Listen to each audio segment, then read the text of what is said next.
In a time long ago, there lived in the kingdom of Gallowmere a sorcerer named Zarok.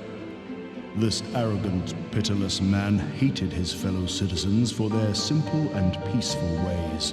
So he raised an army of demons and set out to take the realm for his own. The king's champion, Sir Daniel Fortescue, led the militia into battle against this unholy horde. Songs are still sung of how he spearheaded the charge deep into the accursed multitude, how demons fell before him like wheat before the scythe, and how at last, though mortally wounded, he destroyed the sorcerer utterly. Fortescue went down in history that day as the hero of Gallowmere, and a time of peace began, which was to last for 100 years. And then the sorcerer returned. When I look back on some of my fondest memories playing the PlayStation 1, I think about the opening narration of MediEvil. Although short, the monologue perfectly establishes the fantasy setting of Gallowmere and tells a riveting tale of power and magic. In just over 100 words, we learn there was a vile sorcerer who despised his fellow man, that he had built a demonic army to take over the kingdom until at last, after a colossal battle, he was defeated by the king's champion. For me, what makes this tale so enchanting is the way in which it's delivered by the narrator. It immediately immerses you in this world and cleverly sets up the next cutscene, where we see that the story has moved on and things are not as they should be. The sorcerer Zarok is still very much alive and appears to be plotting something sinister. To the perceptive viewer, this scene hints at the prologue being a myth, with many details incorrect and intentionally falsified. I like the veil of mystery surrounding Zarok. He appears as this spindly, frail-looking man with grey skin and yellow eyes. He wears these blood-red robes and a headdress, similar to what I imagine a court jester would have worn in the early Renaissance period. His face is ghastly and wrinkled as if decaying from very old age, and protruding from his cheekbones and chin are these small spiked horns, making him look ambiguously diabolic for a human. When designing Zarok, lead artist Jason Wilson imagined the sorcerer as both thin and fey, and akin to that of an evil puppet. His design personifies the evil sorcerer trope in fiction. Just by his appearance and demeanor, we can see that this is a person who has dabbled too deeply into ancient magics, better left alone. MediEvil's opening cutscene reveals a great deal of information without overwhelming the viewer with further exposition. It shows how much power Zarok has acquired in the century following his defeat. Sometime after the death of our protagonist, Sir Daniel Fortescue, in 1286, Zarok came into possession of a book of black magic. Studying the book's secrets, he achieved immense power at the expense of his humanity. Casting a magic spell called the Evernight, Zarok plunged the realm into perpetual darkness and robbed the living of their free will. He imprisoned the souls of the people of Gallows Town within his trident staff, leaving what was left of the citizens as mindless slaves before raising the dead in his bid to take over Gallowmere once again. In the English version of the game, Zarok was voiced by the late Paul Darrow, who was well known for his roles in sci-fi series Blake's 7 and Doctor Who.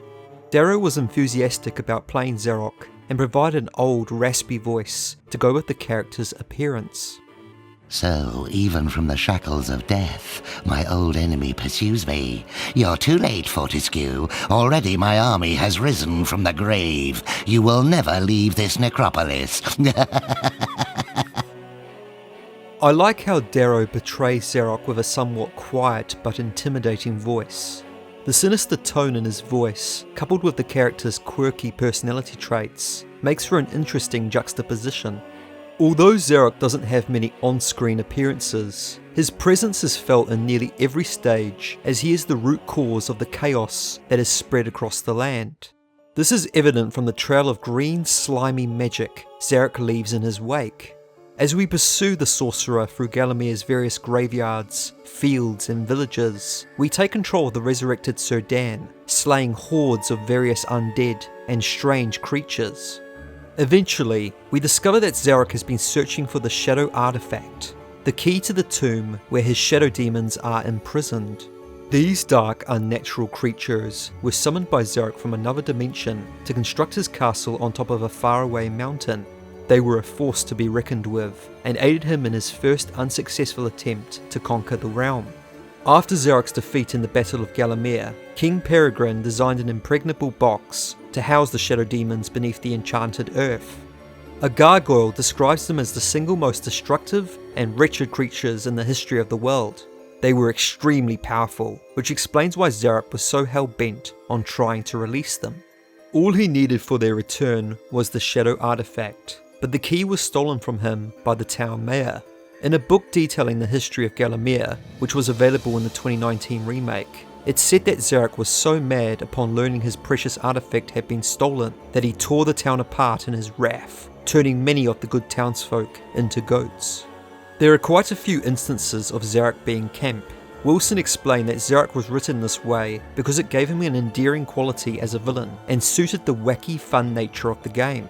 While I'm not usually a big fan of over-exaggerated comedic villains, I think it works in the original game for a few reasons. For the most part, the campiness is used sparingly and doesn't overstay its welcome.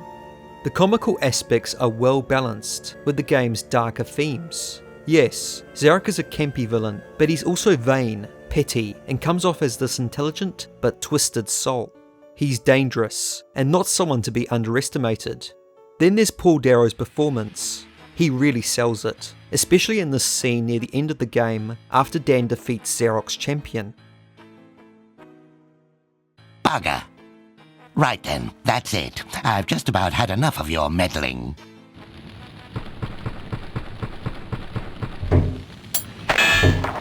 Where is that spell? Ah, yes.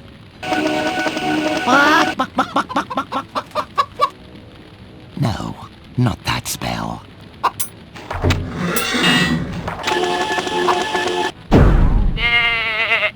Oh. Oh, not right now. Aha! Now I have it.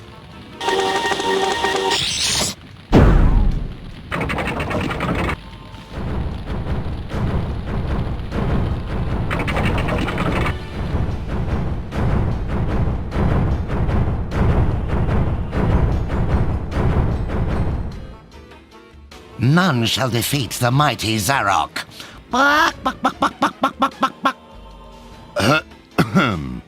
So prepare to die, Fortescue. An interesting fact about this scene is the bugger line many fans find funny was actually improvised by Darrow. According to Wilson, Darrow liked to throw in lines during recording, and the creative team would sometimes tweak and play around with the script, making these serious moments more fun. During their final confrontation, Zarok tried to prey on Dan's fears by transforming himself into a beast. Once defeated, he accepted his death and unleashed a spell that caused his lair to collapse, in the hopes he would take Dan down with him. In a moment of poetic irony, Zarok was crushed in the wreckage. He became undone by the very magic he coveted, beaten by a knight he unintentionally raised from the dead, and then killed by his own spell. Long after his death, Zarok's legacy would carry through into the direct sequel. 500 years later, several pages from his spellbook resurface and end up in the hands of a Victorian-era tycoon named Lord Palethorn. Zarok himself briefly appears as an exhibit in a museum where he is described as a coward. In an early iteration of MediEvil 2's plot, Zarok played a much larger role in the game's events. Allegedly, he would have somehow been resurrected and trapped in the Tower of London. Dan would have had to free him and form an uneasy alliance with the sorcerer to recover his book from the clutches of an evil cult.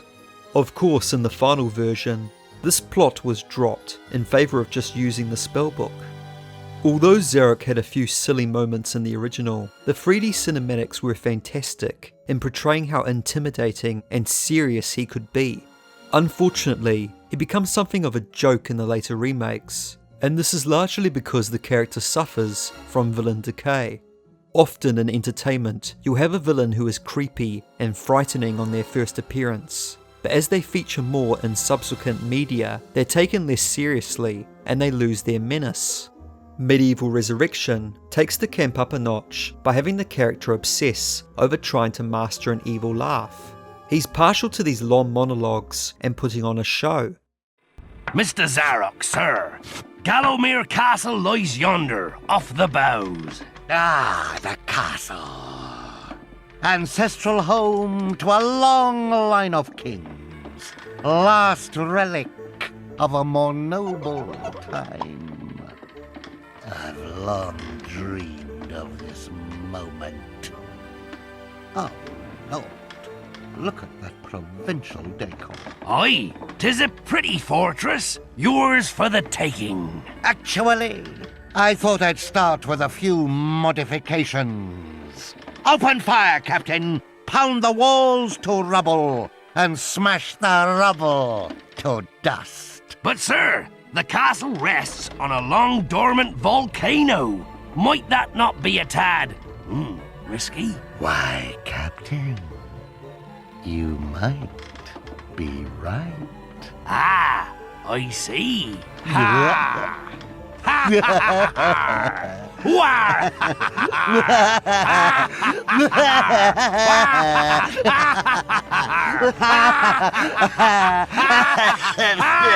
Silence! The issue I have with Resurrection is that it was made to appeal to a much younger audience.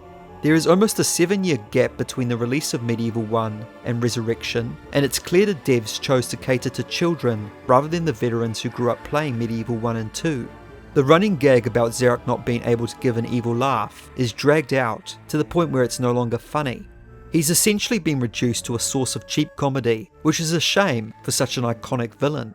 Sure, you could say the devs gave the characters more personality, but most of the time they come off as cheesy, bordering on cringe. The 2019 remake also has its shortcomings. Personally, I think they butchered Zarok's redesign. In the PS4 game, he was made to look more in line with his concept art, rather than how he was presented in the original. His clothing was given a purple hue, with red gems attached to his outfit, but the worst part by far is his face. They gave him these thick pointy eyebrows, and his horns now stick out far more than they did in 1998. They got rid of his wrinkled rotting skin, and the surface of his face now looks pale and greasy. You can see his headdress is completely different and is shaped like it's covering 2 large horns. This Zarok also makes over-the-top facial expressions whenever he talks, and he just doesn't appear threatening at all. It's unfortunate that Zarok doesn't get the same treatment as other characters in the game, whose character models are mostly faithful to their original counterparts. Which begs the question why? Why not keep Zarok's eerie appearance from the source material? This is a problem I feel a lot of modern day remakes blunder into, trying to fix something which isn't broken. But the issues with the 2019 Zarok don't stop there. The developers also changed his motivation and reasons for wanting to conquer Gallowmere. It is said that Zarok's preoccupation with necromancy stems from an obsession to resurrect his childhood puppy. Let's just reflect for a moment. Isn't that just tragic? All this poor troubled soul has ever wanted is to command the forces of darkness, enslave mankind, and play ball one last time with dear old Mr. Snuffy. As far as the remake is concerned, Zarok became interested in resurrecting the dead for the purpose of bringing back his childhood dog. This is a classic example of what happens when a writer has a villain they want to give some depth to, but makes the character look pathetic as a result. Certain villains, especially evil sorcerers, tend to be more impressive the less we know about them. In the opening cutscene from the original, Zarok comes across as the single-minded force of nature who likes to destroy and bend people to his will simply because he hated the good-hearted nature of the common folk. He's interesting because we know so little about his backstory. When writers give definitive reasons for why some villains are the way they are, their menacing persona starts to diminish. But those are just my thoughts on Zarok's depiction in the 3 MediEvil games he appears in. If they do decide to bring back Zarok for MediEvil 3 or a sequel to PlayStation All-Stars Battle Royale, my hope is that they use his design from the gorgeous cinematics from the first game. Let me know down in the comments if you agree or disagree with my take on Zarok. and consider subscribing and leaving a like if you enjoyed the video. Thanks for watching, and all the best for the rest of your day.